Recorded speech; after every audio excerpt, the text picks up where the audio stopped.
Various of what appeared to be missiles were seen over the skies above Jerusalem, as Israa'el abidda jalatti kuftem yeroo Iraanoo bomboleetti waraana Misaa'elaa fi diroonii du'anii balleessan kumaatamaan labsitu duuti samii irraa roobam.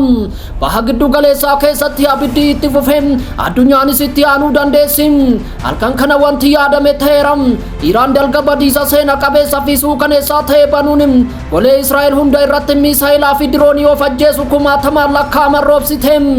Tel Aviv gubachaa jirtim, Yerusaalem raafamaa jirtim, Haifaa Beershebaa fi Ashoodan diigamaniirum, Ayiraan doonfa shalaayeram. Iskiriin irraa daraa humnaa ol ta'ee jiram, samiin abiddaan gubachaa jiram, Israa'el immoo ulfaatina waraanaa jalatti kuftee jirtim. Kana booda ittisuu hin dandeenyu jechuun jeneraalli Israa'el tokko sagalee sodaa irraa raafameen iyyem. Israa'el Ameerikaa UK fi Faransaay waamicha abdii kutannaa gootee jirtim. Deeggarsa waraanaa kadhachaa jirtim. Garuu akkuma gargaarsi gaafatameen bomboleettiin haaraan ni uumamam. Iraan doorsisa sodaachisaa ta'een deebii kennitem. Humnoonni dhihaa yoo gidduu seenan buufata waraanaa hunda rukunna jedhaniirum.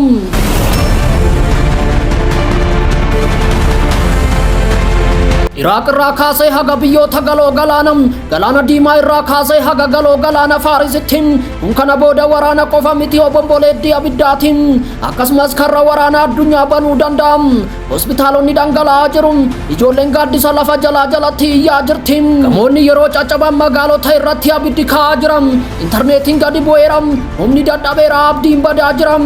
Saayiraniin boqonnaa malee sagalee dhageessisam, reeffi daandii irra ciisee jiram, lafti dhiigaa jirtim. Ufanni Ameerikaa guutuu baha giddu galeessaa keessatti argaman of eeggannoo diimaa irratti argamu. Humnoonni Ingilizii fi Faransaay dhiibbaa uumuuf qophaa'aa jiru. Doonii galaana diimaa keessaa sakatta'uu eegaa jiru. Raashaan Iraan ittisuuf qophii xumuruu beeksifte. Ameerikaanis akka gidduun seennee akeekkachiifte. Samiin kana booda nageenyaan qabu. Lafti kana booda manan ta'u. Fuuldurri immoo ifa miti. Addunyaa sodaa guddaadhaan eegaa jirti.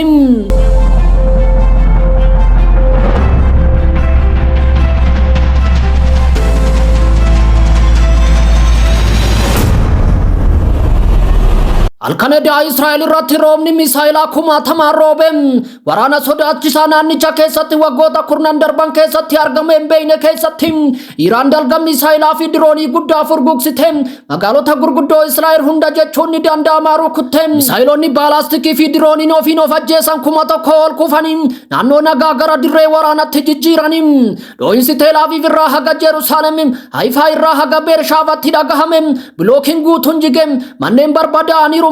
Maatiin caccabaa jalatti qabamaniiru. Dhibbaan kan lakkaaman du'aniiru.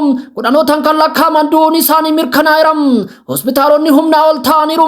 Dhiigni bakka hundatti jigeera. Namoonni ijaan argan taateen kun lafa irratti gaannama ta'uu ibsu. Abiddi gamoo nyaate, reeffi daandii guute, saayiraniin gonkumaa hin dhaabbanne. Ijoollee sakandii itti aanutti lubbuun jiraachuu fi dhiisuu isaanii mirkaneeffachuu waan hin dandeenyeef harka haadholii isaanii jalatti boo'u. Namoonni abidda dhaamsanii fi hojjettoonni baraarsaa boqonnaa malee hojjechaa jiru.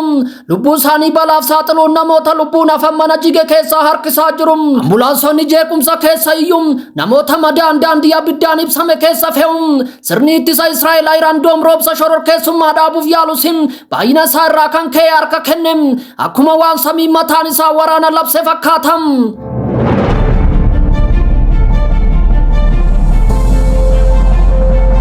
Israa'el gargaarsa jechuun iyyite.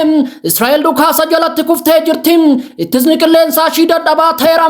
Iskiriin irraa daraa diimaa ibse. Dhoohinsi biyya guutuu ibse. Ammas Israa'el gargaarsaaf iyyaa jirti.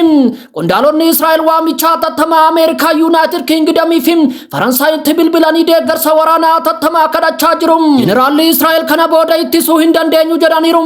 Yaa ta'u malee waraanni kun kana booda Israa'elii fi Iraan gidduutti waan dhaabbatu miti.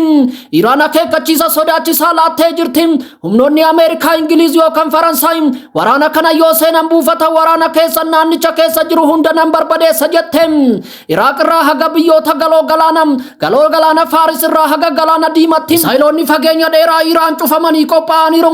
Kun kana booda lola miti. Kun bomboleettii abiddaa naannoo sanaa yoo ta'u balaan sadarkaa waraanaa addunyaatti dhaga'amaa jira. Buufanni Ameerikaa Baaren, Kwaatar, Iraaq fi UAE keessatti argaman of eeggannoo olaanaa irra jiru. doonii waraana galaana diimaa keessa jiran qophaa'aa jiru. Humnoonni Faransaay fi Ingiliis haloo ba'uuf qophaa'aa jiru.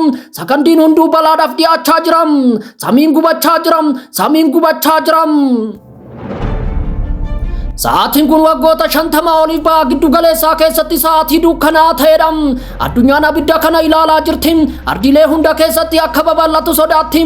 Gaafiin amma jiru maal ta'a? Garuu eenyutu lubbuun hafa? Iraan haleellaa dambalii Misaa'ela hamaa Israa'el irratti raawwatte. Namoonni hedduun ajjeefamanii hedduun madaa'aniiru.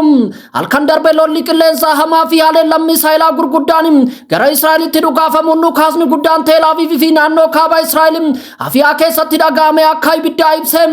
Iraan Misaa'ilota fi diroonii hedduu dhukaafte. Haleellaa cimaa fi akeeka of danda'e irratti xiyyeeffate. Israa'elitti dhiibbaa guddaa uumeera.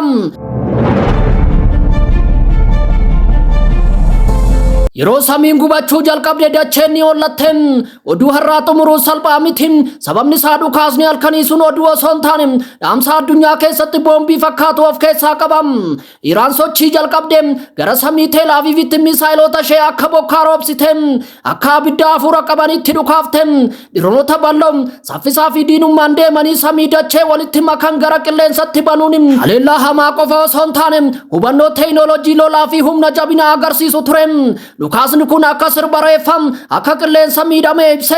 Misaa'ilonni akka duula duubatti hin deebinetti dachee mootummaa Israa'el liqimsanii.